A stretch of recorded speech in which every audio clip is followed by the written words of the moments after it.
Hello दोस्तों, welcome to aspirant approach. दोस्तों, कल हम लोगों ने नवीन धर्मों के उदय में बौद्ध धर्म को देख लिया था और आज जो हमारी चर्चा रहेगी वो जैन धर्म पर रहेगी।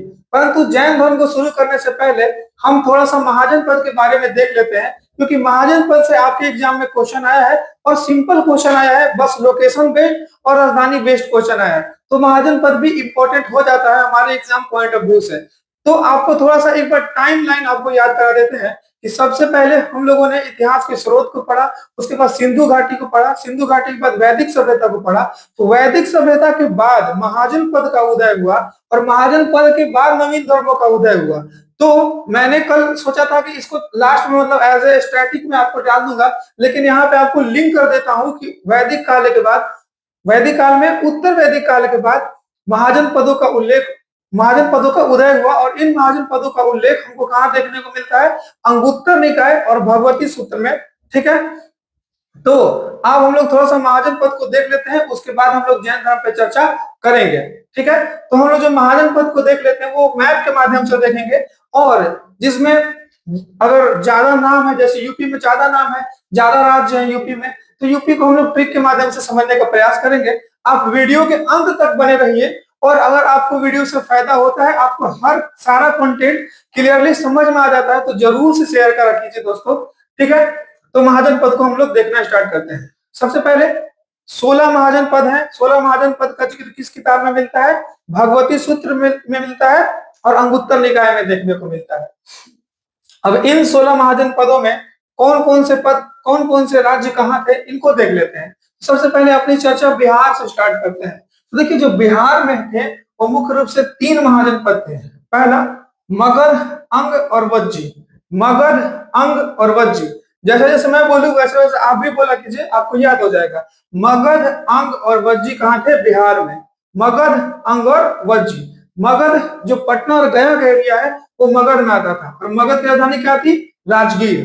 मगध कहाँ, कौन सा एरिया था? पटना गया का एरिया मिला के मगध कहा जाता था, और मगध की राजधानी कहाँ थी? राजगीर। अंग जो था वो भागलपुर का एरिया जो था वो अंग कहा जाता था, तो अंग की राजधानी कहाँ थी? चंपा। और वज्जी की राजधानी वैशाली थी। तो वैशाली जो आज का वैशाली है, उसी के आसपास का पूरा एरिया वैशाली कहा जाता था। तो मगध, अंग और वज्जी। अब देखिए, जो वैशाली है ना वो 8 गणों का संघ था। वैशाली संयुक्त रूप से मिला के वो वैशाली कहा जाता था। ठीक है, 8 गण मिलके वैशाली का निर्माण करते थे। तो उसमें से एक गण था जिसका नाम था लिच्छवी। तो लिच्छवी में विश्व का प्रथम गणतंत्र हमको देखने को मिलता है। कहाँ पे? या तो वैशाली मानेंगे या तो लिच्छवी मानेंगे, क्योंकि जो वैशाली का फॉर्मेशन है वो 8 गणों के मेल से हो रहा है। तो या तो वैशाली मान लीजिए या आप लिच्छवी मान लीजिए। विश्व का प्रथम गणतंत्र कहाँ था? लिच्छवी में। ठीक है, तो बिहार का उम्मीद करते हैं कि मैंने आपको जो भी महाजन पद है उनकी राजधानी को क्लियर कर दिया। एक बार फिर से बोलते हैं, मगध, अंग, वज्जी। मगध की राजधानी वैशाली, अंग की राजधानी चंपा, वज्जी की राजधानी वैशाली। वैशाली विश्व का प्रथम लोकतंत्र। वैशाली में कौन? लिच्छवी। ठीक है, गणतंत्र। हम यूपी के राज्यों को देख लेते हैं और यूपी के राजधानियों को देख लेते हैं। जो राज्य है उनकी राजधानियों को देख लेते हैं। ठीक है, तो देखिए, इन 8 महाजन पद आपको कहां देखने को मिलेंगे? यूपी में। 3 कहां? बिहार में। 8 यूपी में, 3 बिहार में। तो देखिए, सबसे पहले जरूरी है कि कौन कौन से महाजन पद कौन कौन से स्टेट में थे, उसके बाद उनकी राजधानी को याद करना आसान हो जाता है। ठीक है, तो बिहार में 3, मगध, अंग और वज्जी। अब यूपी का देख लेते हैं। तो एक बार मैं नाम बोल लेता हूं, उसके बाद ये 8 वर्ड हैं, 8 महाजन पद है, तो इनको रखना थोड़ा डिफिकल्ट होगा। तो इसके लिए मैंने ट्रिक बना के लाया आपके लिए। ठीक है, तो सबसे पहले एक बार पढ़ देते हैं। यूपी में कौन कौन था राज्य? काशी, कौशल, मल, वत्स, कुरु, पांचाल, सूरसेन और चेदी। काशी, कौशल, मल्ल, वत्स, कुरु, पांचाल, सूरसेन और चेदी। एक बार में ये ऐसे याद नहीं हुआ। जो फर्स्ट पहली बार पढ़ रहे होंगे, जिनको याद नहीं होगा, एक बार में तो नहीं चढ़ा होगा, लेकिन अब ट्रिक देखिए और ट्रिक के बाद आपके दिमाग में एक बार में चढ़ जाएगा। ठीक है, देखिए ट्रिक। ट्रिक क्या है कि काम को 5 वक्त शुरू कर। जैसे मैं बोल रहा हूं वैसे आपको ही बोलना है। काम को 5 वक्त शुरू कर। वक्त को रिलेट कर लीजिए टाइम से। 5 बजे मॉर्निंग में काम को शुरू कर देना चाहिए। ठीक है, तो जो काम है वो सब चीज अपने टाइम पे होता है। ठीक है, तो ट्रिक क्या है यूपी का महाजन पद को रटने का? तो यूपी का जो महाजन पद को रटने का ट्रिक है, काम को 5 वक्त शुरू कर। ठीक है, वक्त को रिलेट करना है टाइम से, 5 बजे शुरू कर, लेकिन बोलना क्या है, वक्त बोलना है। ठीक है, तो देखिए कहां से आप सबसे पहले देखिएगा, काशी, का से काशी, म से मल, काम खत्म हो गया, काम खत्म हो गया। का से काशी, म से मल, काम खत्म। और उसके बाद को से कौशाम्बी, काम को, 3 खत्म हो गया। काम को 5, अब 5 से देखिए पांचाल और च से देखिए चेदी, काम को 5, वक्त से वत्स, वक्त से वत्स, शुरू से सुर से, और कर से कुरु, कर से कुरु। फिर से देखिए, काम को 5 वक्त शुरू कर, का से काशी, म से मल्ल, क से कौशाम्बी, काम को पा से पांचाल, च से चेदी, फिर वक्त से वत्स, और शुरू से सुर से, और कर से कुरु। तो ट्रिक क्या था, काम को 5 वक्त शुरू कर। दिमाग में क्या रखना है, 5 बजे सुबह में शुरू करना है, लेकिन बोलना क्या है, वक्त। का से काशी, म से मल, को से कौशाम्बी, पा से पांचाल, च से चेदी, वक्त से वत्स, और शुरू से सुर से, और कर से कुरु। उम्मीद करते हैं कि आप जो यूपी के 8 जो महाजन पद है उनको आप अच्छे से याद कर लिए होंगे और आपके दिमाग में सेट हो गया होगा। ठीक है, ठीक, एक बार बोल दीजिए कि काम को 5 वक्त शुरू कर, काशी, मल्ल, कौशाम्बी, पांचाल, चेदी, वक्त से वत्स, और शुरू से सूरसेन, और कर से कुरु। ठीक है, अब आगे चलते हैं, अब इसकी राजधानियों को देख लेते हैं। तो देखिए जो काशी की राजधानी थी वो वाराणसी थी, तो आप ऐसे भी रिलेट कर सकते हैं कि जो काशी है वाराणसी में ही काशी है, तो काशी की राजधानी वाराणसी थी। कौशल की 2 राजधानी थी, एक साकेत थी और दूसरी श्रावस्ती थी, साकेत थी और श्रावस्ती थी। ठीक है, श्रावस्ती में महात्मा बुद्ध ने सबसे ज्यादा उपदेश दिए हैं। तो काशी की 2 राजधानी थी, एक उत्तरी राजधानी थी और एक दक्षिणी राजधानी थी। जो उत्तरी राजधानी थी वो साकेत थी, और जो दक्षिणी राजधानी थी वो श्रावस्ती थी। अब मल्लों की भी 2 राजधानी थी, एक पावापुरी और एक कुशीनगर। पावापुरी में महावीर स्वामी का निर्माण हुआ और गौतम बुद्ध का कुशीनगर में निर्माण हुआ था। ठीक है, वत्स की राजधानी कौशाम्बी थी, कुरु की राजधानी इंद्रप्रस्थ थी। तो सबसे पहले काशी को फिर से देखते हैं, काशी वाराणसी, उसके बाद कौशल का 2 राजधानी साकेत और श्रावस्ती, उसके बाद मल्ल, मल्लों की भी 2 राजधानी पावापुरी और कुशीनगर। पावापुरी में महावीर स्वामी का निर्माण हुआ था और कुशीनगर में महात्मा बुद्ध का। वत्स की राजधानी कौशाम्बी, वत्स की राजधानी कौशाम्बी, कुरु की राजधानी इंद्रप्रस्थ, कुरु की राजधानी इंद्रप्रस्थ, पांचाल की राजधानी अहिछत्र, पांचाल की राजधानी अहिछत्र। ठीक है, सूरसेन की राजधानी मथुरा, सूरसेन की राजधानी मथुरा, और चेदी की सुक्तिमती, चेदी की सुक्तिमती। तो आप वीडियो को रिवाइज करके ये चैट रख के जरूर एक बार रिकॉल कीजिए, समराइज कीजिए, याद हो जाएगा। सबसे पहले तो आपको ये 8 महाजन पद का नाम याद हो गया, राजधानी याद करना है। उसमें मैंने कुछ कुछ बताया कि जैसे काशी है वो वाराणसी, वाराणसी में ही काशी है, तो काशी की राजधानी वाराणसी। मल्ल में मैं आपको बताया कि मल्ल की 2 राजधानी थी, पावापुरी और कुशीनगर। तो पावापुरी में आप जानते हैं कि जो महावीर स्वामी है उनको निर्माण की प्राप्ति कहाँ हुई थी, पावापुरी में, और गौतम बुद्ध को कुशीनगर में। तो दोनों मल्लू की राजधानी में दोनों का देहांत हुआ था, निर्माण की प्राप्ति हुई थी। ठीक है, तो यूपी इस तरीके से क्लियर हो गया, बिहार क्लियर हो गया। अब हम देखते हैं राजस्थान में एक महाजन पद है जिसको मत्स्य कहते हैं। ठीक है, तो मत्स्य का महाजन पद कहाँ मिलेगा, राजस्थान में। इसकी राजधानी कहाँ थी, विराटनगर। तो बिहार, यूपी, राजस्थान। एमपी में भी एक है अवंती। अब अवंती की भी 2 राजधानी थी, एक उत्तरी राजधानी थी, एक दक्षिणी राजधानी थी। तो अवंती की जो राजधानी है वो एक उज्जैन है और दूसरा महिष्मती है। पहला उज्जैन है और दूसरा महिष्मती है। उसके बाद दक्षिण भारत में केवल एक महाजन पद था, अस्मक। दक्षिण भारत में केवल एक महाजन पद था, अस्मक। अस्मक है कहाँ, आंध्र प्रदेश में। अस्मक कहाँ है, आंध्र प्रदेश में। ठीक है, और उसके बाद राजस्थान में मत्स्य था, हो गया। अब यहाँ देखिए भारत के बाहर अफगानिस्तान के पास 2 महाजन पद थे, एक कंबोज था, दूसरा गंधार था। ठीक है, तो कंबोज की जो राजधानी थी वो राजपुर या हाटक थी। कंबोज की राजधानी कहाँ थी? राजपुर या हाटक। और गांधार की राजधानी जो थी वह तक्षशिला थी। गांधार की राजधानी तक्षशिला थी।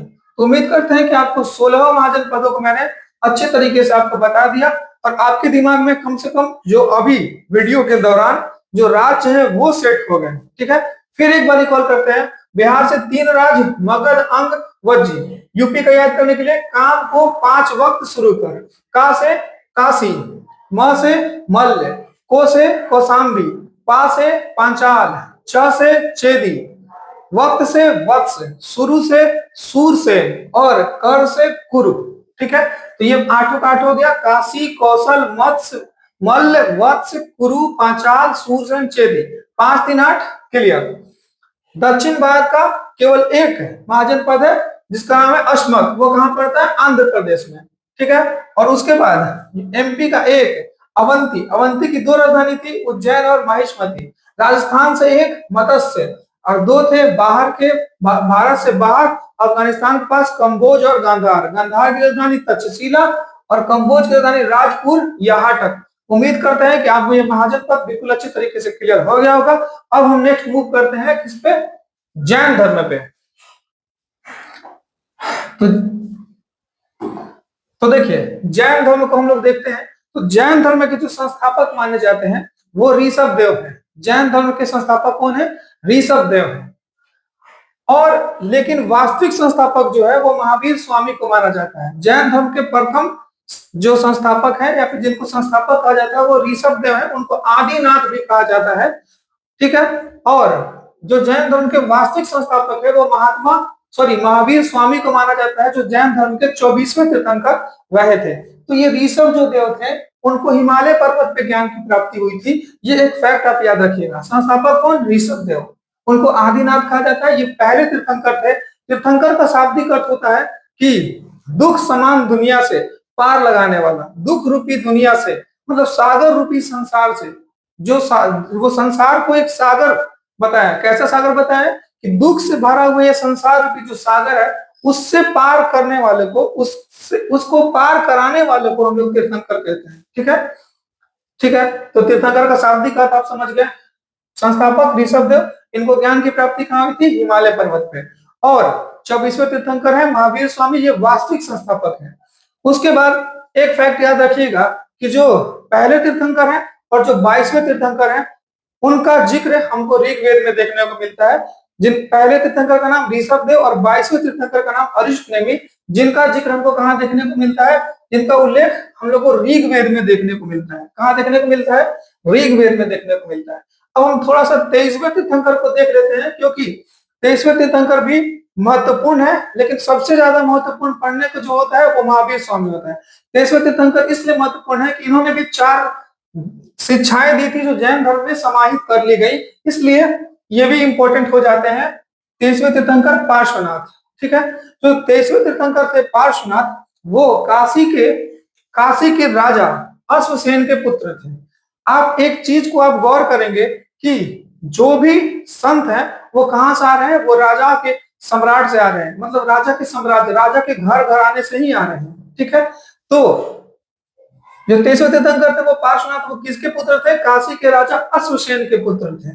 ठीक है, अब ये जो पार्श्वनाथ है वो 30 वर्ष की आयु में गृह त्याग करते हैं और 83 दिन की कठोर तपस्या करने के पश्चात इनको सम्मेद शिखर झारखंड में ज्ञान की प्राप्ति होती है। ठीक है, पार्श्वनाथ ने बौद्ध धर्म से संबंधित 4 शिक्षाएं दी थी, जिसमें कौन कौन शिक्षा था? तो सबसे पहला जो शिक्षा था वो उन्होंने बताया था कि सत्य इन द सेंस झूठ मत बोलो, अहिंसा हिंसा मत करो।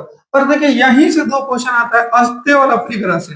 अस्तेय का शाब्दिक अर्थ होता है कि चोरी मत करो, और अपरिग्रह का शाब्दिक अर्थ होता है कि धन मत जुटाओ, उतना ही कमाओ जितना तुम उसको यूज कर सकते हो, उसका तुम इन्वेस्ट कर सकते हो। इसका मतलब कि धन को आप स्टोर करके मत रखिए, धन का संचय मत कीजिए। तो ये जो 4 शिक्षाएं हैं वो किसने दी थी? तो पार्श्वनाथ ने दी थी। इन्हीं 4 शिक्षाओं में जो 5वां शिक्षा जोड़ा था वो ब्रह्मचर्य का जोड़ा था। किसने? महावीर स्वामी ने। ठीक है, ब्रह्मचर्य।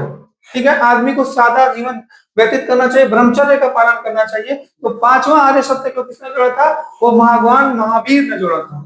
ठीक है, तो तेईसवें तीर्थंकर के बारे में मैंने बताया कि वो काशी के राजा अश्वसेन के पुत्र थे। 30 वर्ष की अवस्था में उन्होंने गृह त्याग किया था। 83 दिन की कठोर तपस्या करने के बाद उनको सम्मेद सीकर झारखंड पे ज्ञान की प्राप्ति हुई थी, और ज्ञान प्राप्ति के पश्चात उन्होंने 4 शिक्षाएं दी थी, जैन धर्म से जुड़ी 4 शिक्षाएं दी थी। सबसे पहला उन्होंने कहा था कि अहिंसा मत करो। सबसे पहले बोला कि सत्य, झूठ मत बोलो। अहिंसा, अस्त्य, अपरिग्रह। सत्य का मतलब झूठ मत बोलो, अहिंसा का मतलब हिंसा मत करो, अस्त्य का मतलब चोरी मत करो, और अपरिग्रह का मतलब धन मत जुटाओ। पांचवा शिक्षा ब्रह्मचर्य को जो जोड़ा था वो भगवान महावीर ने जोड़ा था। ठीक है, अब यहाँ पे हम एक एक ये बॉक्स को देख लेते हैं कि प्रतीक से क्वेश्चन पूछता है। बताइए कि जो 7वें तीर्थंकर है उनका कौन सा प्रतीक है। तो इस प्रकार से ये क्वेश्चन पूछता है। तो उनमें से हम 24 का तो नहीं रट सकते हैं, लेकिन जो इंपॉर्टेंट है उसको हम लोग लेंगे। जो सबसे पहले तीर्थंकर है ऋषभ देव, उनका जो प्रतीक है उनको किससे दिखाया जाता है? तो बैल से। जो 7वें तीर्थंकर है सुपार्श्वनाथ, उनको किससे डिनोट किया जाता है? स्वास्तिक से। अरिष्टनेमी, जिनका जिक्र ऋग्वेद में है, उनको दिखाया जाता है शंख से। पार्श्वनाथ को सर्प से, जो कि 23वें तीर्थंकर है, और महावीर स्वामी को सिंह से दिखाया जाता है। फिर एक बार इस बॉक्स को रिकॉल करते हैं कि ऋषभ देव को बैल से दिखाते हैं, सुपार्श्वनाथ को स्वास्तिक से दिखाते हैं, अरिष्टनेमी को शंख से दिखाते हैं, पार्श्वनाथ को जो कि 23वें तीर्थंकर है उनको हम लोग सर्प से दिखाते हैं, और महावीर स्वामी को सिंह से हम लोग दिखाते हैं। तो ये बॉक्स क्लियर हो गया। एक नोट याद रखिएगा कि जो महावीर स्वामी के जो पिता थे, जो महावीर स्वामी के पिता थे सिद्धार्थ, वो किन की शिक्षाओं को मानते थे? तो वो पार्श्वनाथ की शिक्षाओं को मानते थे। और 250 साल पहले आए थे महावीर स्वामी से, 250 साल पहले आए थे पार्श्वनाथ। तो पार्श्वनाथ की शिक्षाओं को कौन मानते थे? इनके घर वाले, इनके पिताजी मानते थे। तो ये एक नोट था। तो ओवरऑल आपको ये स्लाइड मैंने क्लियर कर दिया। अब हम चलते हैं नेक्स्ट स्लाइड पे। तो अब हम महावीर स्वामी के बारे में देख लेते हैं। तो देखिए, महावीर स्वामी का जो जन्म हुआ था वो 540 बीसी में हुआ था, और गौतम बुद्ध का 563 बीसी में। तो दोनों को रिलेट करके पढ़िएगा, क्योंकि दोनों का नाम में भी कुछ कुछ समानता है, तो इस वजह से कंफ्यूजन हो सकता है। तो जब इनका बोलिए तो उनका भी बोलिए। जैसे इनका जन्म 540 बीसी, 540 ईसा पूर्व, उनका जन्म 563 ईसा पूर्व। इनकी मृत्यु जो हुई थी वो 468 बीसी, और उनकी मृत्यु 483 ईसा पूर्व। इनका 468 ईसा पूर्व, उनका 483 ईसा पूर्व। उनका कुशीनगर में, इनका पावापुरी में। और दोनों को दोनों मल्लों की राजधानी ही थी, दोनों मल्ल की ही राजधानी थी, पावापुरी और कुशीनगर दोनों। लेकिन इनको कहाँ निर्वाण मिला था? वो पावापुरी में मिला था। इनके बचपन का नाम वर्धमान था, और उनके बचपन का नाम सिद्धार्थ था। इनके पिता का नाम सिद्धार्थ था। इनका जन्म जो हुआ था वो कुंडल ग्राम में हुआ था, और उनका लुम्बिनी में हुआ था। इनका कुंडल ग्राम में हुआ था और उनका लुम्बिनी में हुआ था। इनके पिता सिद्धार्थ थे और उनके बचपन का नाम सिद्धार्थ था। ठीक है, इनकी जो माता थी वो त्रिशला थी। उनकी माता जो थी वो महामाया थी। इनकी माता जो लिच्छवी नरेश चेटक की बहन थी, और वो कोलिय वंश की रानी थी। और यहाँ पे इनके पिता सिद्धार्थ थे और उनके पिता शुद्धोधन थे। जो सिद्धार्थ थे वो ज्ञात्री गण के मुखिया थे। सिद्धार्थ ज्ञात्री गण के मुखिया थे।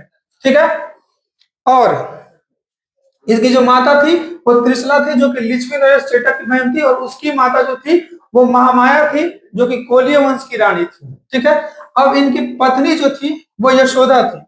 इनकी पत्नी जो थी यशोदा थी, और उनकी पत्नी यशोधरा थी, जिनका अन्य नाम बिंबा, गोपा, भद्र, कच्छना देखने को मिलता है। इनकी पुत्री थी प्रियदर्शना, उनका पुत्र था राहुल। इनके भाई थे नंदीवर्धन, और उनका कोई भाई नहीं था। तो ये अपने भाई नंदीवर्धन से आज्ञा लेकर 30 वर्ष की आयु में गृह त्याग किए थे। एक बार फिर से रिलेट कराते हैं। इनका जन्म हुआ था 540 ईसा पूर्व में जैन महावीर स्वामी का, और 563 ईसा पूर्व में गौतम बुद्ध का। इनकी मृत्यु हुई थी 468 ईसा पूर्व में, और उनकी मृत्यु हुई थी 483 ईसा पूर्व में। इनका बचपन का नाम वर्धमान था, और उनके बचपन का नाम सिद्धार्थ था। ठीक है, इनका जन्म कुंडलग्राम में हुआ था। उनका जन्म जो हुआ था लुम्बिनी नेपाल में हुआ था। इनके पिता का नाम सिद्धार्थ था, जो कि वैशाली के ज्ञात्री गण के मुखिया थे, और उनके पिता का नाम शुद्धोधन था, जो कि शाक्य गण के मुखिया थे। ये ज्ञात्रिक वो शाक्य। पिता सिद्धार्थ, शुद्धोधन। माता का नाम त्रिशला और उनकी माता का नाम महामाया, जो कि कोली वंश की रानी थी। और इनकी पत्नी का नाम यशोदा और उनकी पत्नी का नाम यशोधरा। यशोदा, यशोधरा, और यशोधरा का जो अन्य नाम है बिंबा गोपा भद्र कच्छना। इनकी पुत्री हुई थी, उनका पुत्र हुआ था। इनके भाई का नाम नंदीवर्धन था, जिनसे आज्ञा लेके 30 वर्ष की आयु में इन्होंने गृह त्याग दिया था। हम आगे चलते हैं।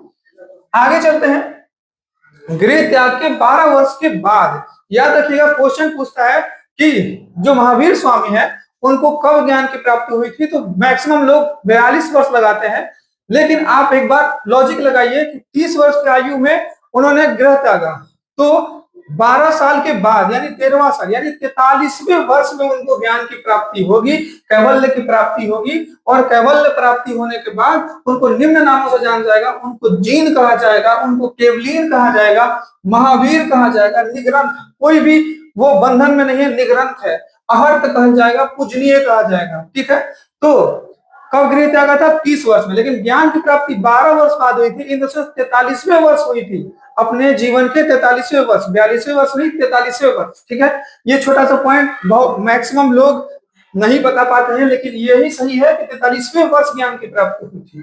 ठीक है, ज्ञान प्राप्ति के बाद जो वर्धमान है वह कैवल्य कहलाए, जीन कहलाए, महावीर कहलाए, निग्रंथ कहलाए, अहर्त कहलाए, पूजनीय हो गए। ठीक है, अब यहाँ पे कुछ ज्ञान प्राप्ति के बाद इन्होंने प्रथम उपदेश कहाँ दिया? राजगीर में दिया। इन्होंने प्रथम उपदेश कहाँ दिया? राजगीर में। और गौतम बुद्ध ने कहाँ दिया था? सारनाथ में दिया था। ठीक है, इन्होंने राजगीर में विपुल चूल के पहाड़ी पे प्रथम उपदेश दिया था। इनके प्रथम शिष्य इनके दामाद थे जमाली। इनके प्रथम शिष्य कौन थे? इनके दामाद जमाली। प्रथम शिष्या कौन थी? वो चंदना थी। ठीक है, जो कि चंपा नरेश दधिवाहन की बहन थी। चंपा नरेश दधिवाहन की बहन थी चंदना। ठीक है, और इन्होंने अपने 11 शिष्यों को मिलकर एक संघ बनाया जिसको गणधर कहते हैं, और उनको अलग अलग भागों में बांट दिया। तो अपने संपूर्ण शिष्यों को 11 गंधर्वों में इन्होंने विभाजित किया था। सबसे पहले ज्ञान प्राप्ति हुई। ज्ञान प्राप्ति के बाद प्रथम उपदेश दिया, किसको? अपने दामाद को राजगीर में दिया, विपुल चूल के पहाड़ी पे। प्रथम भिक्षुणी कौन थी जिनको इन्होंने उपदेश दिया था? वो चंदना थी, जो कि चंपा नरेश दधिवाहन की बहन थी। उसके बाद 11 शिष्यों का एक संघ बनाया, उसको 11 गंधर्वों में विभाजित किया किन्होंने? महावीर स्वामी ने।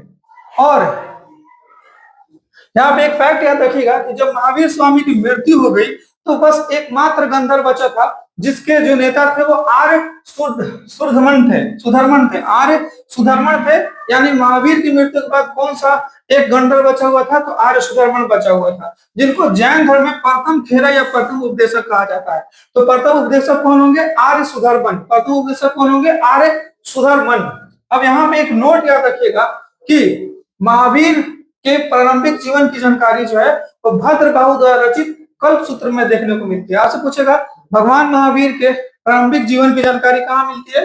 तो कल्प सूत्र में मिलती है। और भगवान बुद्ध के प्रारंभिक जीवन की जो व्याख्या वो कहाँ मिलती है? ललित विस्तार में देखने को मिलती है। अब हम चलते हैं नेक्स्ट स्लाइड पे। तो देखिए, जैन धर्म में त्रिरत्न, जैसे बौद्ध धर्म में आपको त्रिरत्न बताए थे, बुद्ध, धम्म और संघ। तो इसमें त्रिरत्न कौन कौन से है? सम्यक ज्ञान, सम्यक दर्शन, सम्यक आचरण। सम्यक ज्ञान, सम्यक दर्शन, सम्यक आचरण। आप इसको रट जाइएगा कि सम्यक ज्ञान, सम्यक दर्शन, सम्यक आचरण। जैसे जो जैन धर्म है वो बोलता है कि जो जीवन मरण है ना वो लगातार बना रहता है। वो आदमी जो है वो अच्छे और बुरे कर्मों के आधार पर वो डिसाइड करता है कि आपका नेक्स्ट जन्म होगा कि नहीं होगा। तो अगर आपको नेक्स्ट जन्म नहीं चाहिए तो आप इन त्रिरत्नों को फॉलो कीजिए, सम्यक ज्ञान, सम्यक दर्शन और सम्यक आचरण पे। ठीक है, अब हम आगे चलते हैं कि जैन धर्म की 5 श्रेणियां थी। जैन धर्म जो था वो 5 क्लास में क्लासिफाइड था। सबसे नीचे वाली जो श्रेणियां थी वो साधु की थी। साधु के ऊपर उपाध्याय, मतलब एक होता है ना जैसे जिसको कहते हैं लेवल, जो सबसे लो लेवल की जो श्रेणी थी उसमें साधु आते थे। साधु के ऊपर उपाध्याय, उपाध्याय के ऊपर आचार्य, आचार्य के ऊपर अहर्त, अहर्त के ऊपर तीर्थंकर। तो जैन धर्म की 5 श्रेणियों को पहले एकदम आराम आराम से कीजिए। सबसे पहले साधु, सबसे नीचे लेवल के जो, देखिए ये साधना के आधार पे, ज्ञान के आधार पे, ये मतलब आत्मज्ञान के आधार पे डिवीजन था। ठीक है, तो सबसे जो लो लेवल के थे साधक, उसमें साधु आते थे, उसके ऊपर उपाध्याय, उसके ऊपर आचार्य, उसके ऊपर अहर्त और निग्रंथ। तीर्थंकर वही साधु, उपाध्याय, साधु, साधु उपाध्याय आचार्य अहर्त तीर्थंकर, साधु उपाध्याय आचार्य अहर्त तीर्थंकर, साधु उपाध्याय आचार्य अहर्त तीर्थंकर, साधु उपाध्याय आचार्य अहर्त तीर्थंकर तीर्थंकर। तो अब देखिए जो साधु थे उसमें सारे जैन भिक्षु किसमें आते थे, वो साधु में आते थे। ठीक है, तो इनका जो ज्ञान का लेवल होगा, इनका जो सब्र करने का साधना का लेवल होगा, आत्मज्ञान, वो सबसे लो लेवल का होगा। उससे ऊपर कौन होंगे, उपाध्याय। उपाध्याय बेसिकली जैन धर्म के शिक्षक को उपाध्याय कहते हैं। तो आचार्य किसको कहते हैं, जो इन भिक्षुओं का सबसे हेड होता है उसको कहते हैं आचार्य। यानी किसी को भी अगर यहाँ तक पहुंचना है तो पहले वो साधु बनेगा, उसके बाद वो उपाध्याय बनेगा, उसके बाद आचार्य बनेगा, अहर्त बनेगा, तब उसे मोक्ष की प्राप्ति हो जाएगी। वो सारे जो ईर्ष्या के बाण है, वो कर्म है, वो अपने जो बुरे कर्म है उनको वो खत्म कर लेगा। ठीक है, तो साधु जैन भिक्षु, उपाध्याय शिक्षक, आचार्य हेड, अहर्त जो है वो अब निर्माण से थोड़ी पहले, तीर्थंकर बनने से जो थोड़ा पहले का जो समय होता है उसको अहर्त कहते हैं। और जब आप मोक्ष की प्राप्ति कर लेते हैं तो तीर्थंकर का आप पद हासिल कर लेंगे। अब यहाँ हम थोड़ा सा नोट को देख लेते हैं, उससे पहले हम संगीतियों को देख लेते हैं। तो देखिए, जो जब जैन धर्म, जब महावीर स्वामी को निर्वाण की प्राप्ति हुई, उनकी जो मृत्यु हुई, तो जो उनके जो दो प्रिय शिष्य थे उनमें एक का नाम था भद्रबाहु और दूसरे का नाम था स्थूलभद्र। तो जो भद्रबाहु और स्थूलभद्र थे वो जैन धर्म को आगे चला रहे थे। तत्पश्चात क्या हुआ कि मगध में भयंकर अकाल पड़ा। उस अकाल की वजह से जो भद्रबाहु थे अपने कुछ शिष्यों को लेके वो कहाँ चले गए, कर्नाटक के श्रवण बेलगोला में चले गए।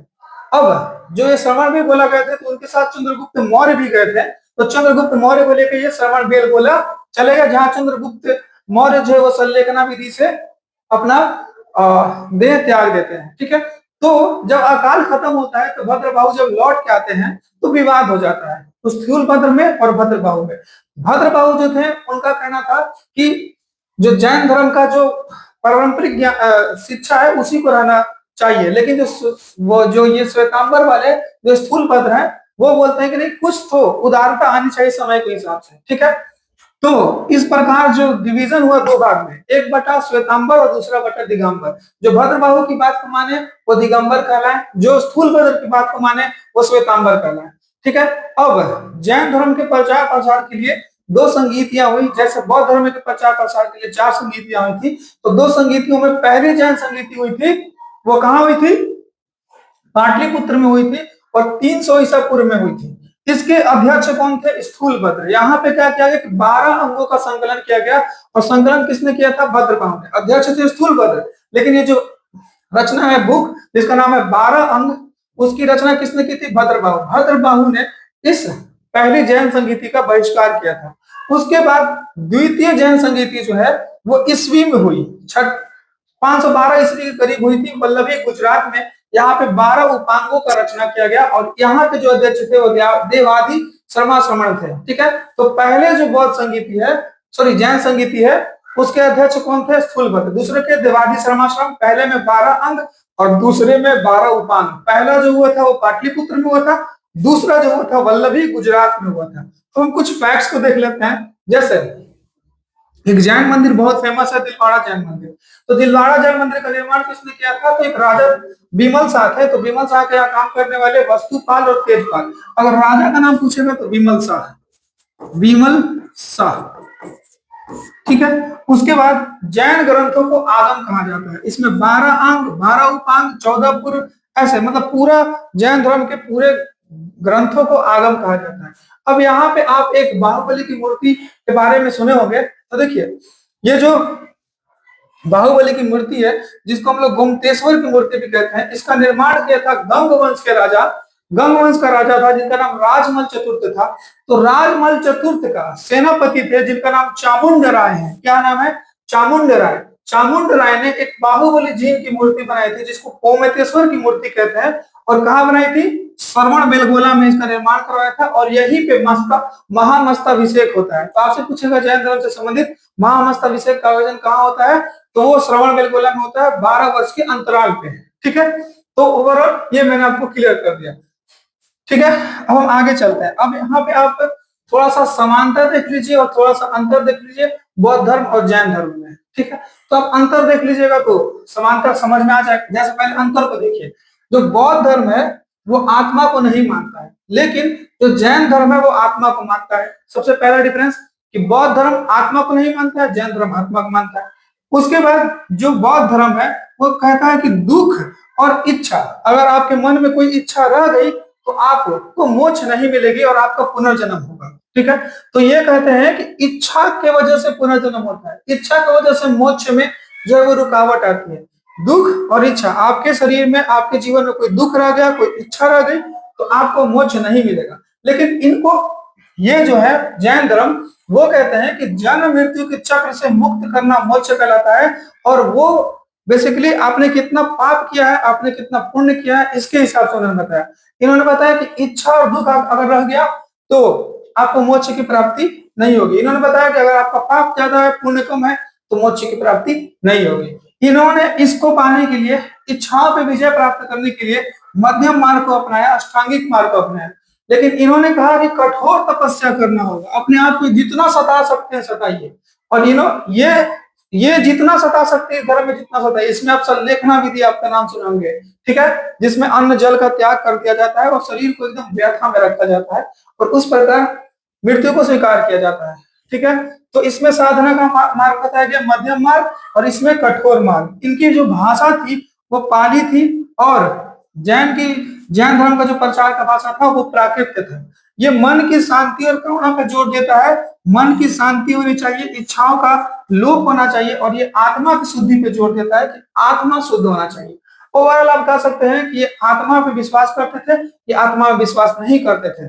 लेकिन दोनों के दोनों ईश्वर में विश्वास नहीं करते थे। वो कहते थे कोई एक सर्वोच्च शासन नहीं है जो चला रहा है, ठीक है, आपके कर्म ही आपको महान बनाता है। ठीक है, तो ईश्वर को दोनों नहीं मानते थे, मूर्ति पूजा दोनों नहीं करते थे, यज्ञ कर्म कांड में दोनों विश्वास नहीं रखते थे, पुनर्जन्म दोनों मानते थे। क्योंकि भले पुनर्जन्म का मतलब पुनर्जन्म पाने का तरीका अलग है। ये बोले कि इच्छा आ गया तो पुनर्जन्म होगा, ये कहें कि अगर आपका पाप से ज्यादा पुण्य से ज्यादा आपका पाप होगा तो पुनर्जन्म होगा।